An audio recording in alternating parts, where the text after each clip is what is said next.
On est ici au parc naturel régional du Marais Poitevin. Ce parc, c'est pas un, pas deux, mais trois. Ouais, trois types de paysages, le marais mouillé, le marais desséché et le littoral.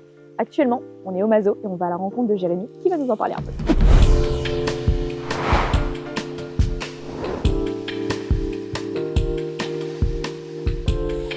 Bonjour. Bonjour. J'ai rendez-vous avec Jérémy pour la découverte du marais, il est par là?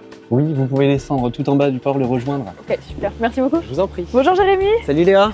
Merci de m'accueillir au marais. Bienvenue, c'est parti, on peut y aller. Allez, je suis. Jérémy, on sent que c'est ton territoire ici. Ouais, tout à fait, ouais.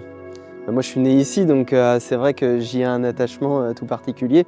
Je m'y sens bien, j'y suis quand même assez souvent et on est serein. Je sais pas si c'est la présence de l'eau ou de ces arbres, de la verdure, mais on s'y sent forcément tranquille et bien. Par contre, j'ai entendu dire que le marais il était en danger, je crois bien. Ouais, tout à fait, ouais. Il y a un champignon venu d'Asie qui attaque le frêne, la calarose du frêne. Okay. C'est le nom de cette maladie qui va venir toucher les frênes qui représentent 400 000 arbres sur l'ensemble de la Venise verte. Énorme. Donc ça va avoir des conséquences très importantes, ça va vraiment bouleverser le paysage. C'est la raison pour laquelle nous à l'Embarcadère on s'est engagé avec la Fondation du patrimoine et le Parc naturel régional, une convention de produits partage, à participer à la replantation donc des arbres têtards de demain.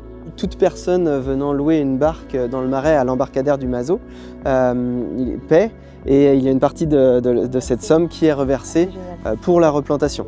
Ce que je te propose Léa, c'est qu'on aille voir Tom qui t'en dira plus un petit peu sur l'objet de ce produit partage. Très bien, je profite de la balade. Bonjour Tom, ça va bien? Hop. Merci beaucoup. Donc Tom, toi tu travailles pour le parc et tu es en charge de la replantation, c'est ça? Exactement. Il y a un programme de plantation qui est établi depuis 2017 maintenant. Okay. Donc avec pour objectif de lutter contre la maladie à l'échelle du paysage et pas à l'échelle du frêne parce qu'on ne peut rien faire. Donc on met de nouveaux arbres, de nouvelles essences au bord des canaux à intervalles réguliers pour essayer de garder ce paysage mythique.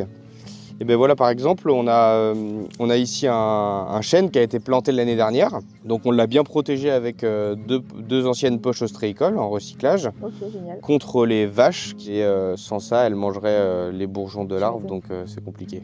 Bah, plutôt pas mal. Et bah merci beaucoup Tom, ça a été super intéressant. Et bah de rien. Puis nous c'est reparti. On y va. Allez. Merci Tom. Bonne journée. Salut. Et bah écoute, merci Jérémy.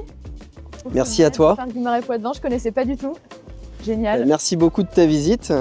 J'ai appris plein de choses, plein d'infos. Et puis la façon dont vous allez descendre vers le parc, génial, exceptionnel. Donc merci beaucoup. Merci beaucoup, à la prochaine. Bon, et toi là, lâche un peu ton écran, sors voir la nature, je t'assure, tu feras plein de belles rencontres. Supplément, coup de boost garanti.